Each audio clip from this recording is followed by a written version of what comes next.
Hello दोस्तों, आप सभी का स्वागत है डिलीजेंट रोहित यूट्यूब चैनल पर। आज हम मध्य प्रदेश की एक बहुत बड़ी खबर को जानने वाले हैं, जिसमें मध्य प्रदेश सरकार ने एक फैसला लिया है। भर्ती नियमों में बड़े बदलाव की तैयारी चल रही है।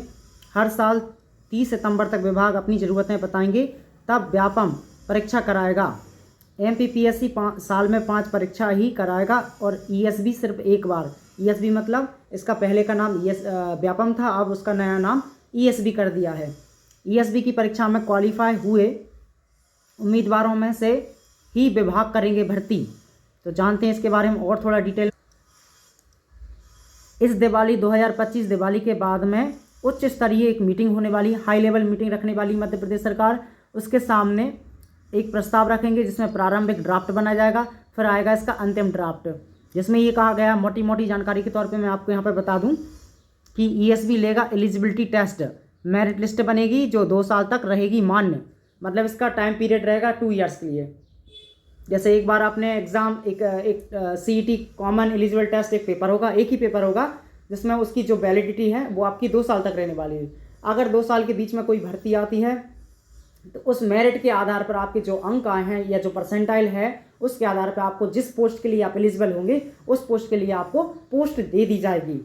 अगर उसमें जैसे मेंस का एग्जाम है तो वो मेंस ले लेंगे। जैसे MPSI की बात करें तो उसमें प्री मेंस और इंटरव्यू वगैरह रखा गया है, तो वो क्या करेंगे, जैसे एक जो कॉमन एलिजिबिलिटी टेस्ट है वो तो लेंगे, जिसमें अगर MPSI की आप पोस्ट को क्वालिफाई कर लेते हैं तो आप प्रारंभिक परीक्षा नहीं देनी पड़ेगी आपको, क्योंकि आप ऑलरेडी क्वालिफाई कर चुके हैं। अब आपको सिर्फ मेंस अलग से लिया जाएगा। ऐसा मध्य प्रदेश सरकार कुछ ड्राफ्ट बना सकती है।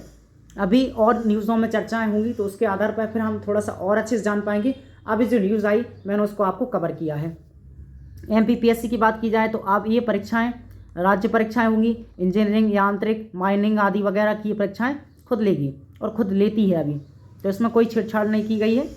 सिर्फ अगर जो बदलाव चल रहे हैं तो वो किस में चल रहे हैं, आपके व्यापम की परीक्षाओं में चल रहे हैं कि अलग अलग परीक्षाओं के लिए अलग अलग फॉर्म फीस ली जाती है और काफ़ी मध्य प्रदेश राज्य में काफ़ी फीस ली जाती है। 500, 700 ऐसे करके अलग अलग एग्जाम के लिए अलग अलग फीस ली जाएगी, जिससे बच्चों का बहुत नुकसान होता है। तो मध्य प्रदेश सरकार मेरे ख्याल से थोड़ा अच्छा काम कर रही है इस पर, है ना।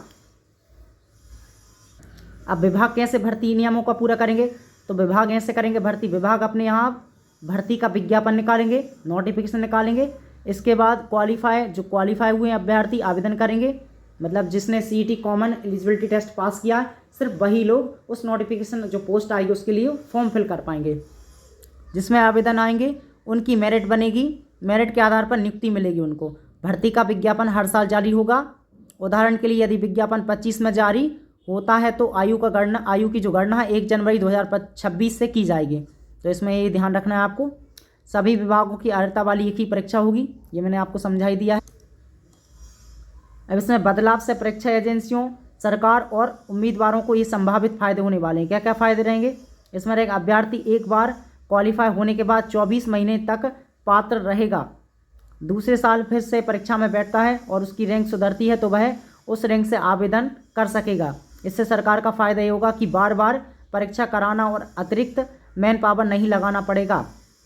गड़बड़ी की संभावनाएं कम होंगी। क्वालिफाई अभ्यर्थी का अंक पोर्टल पर होगा, उसी से आवेदन भरे जाएंगे, तो वैकेंसी पोर्टल पर रहेगी। उच्च स्तर पर चर्चा के बाद ड्राफ्ट को अंतिम रूप देंगे।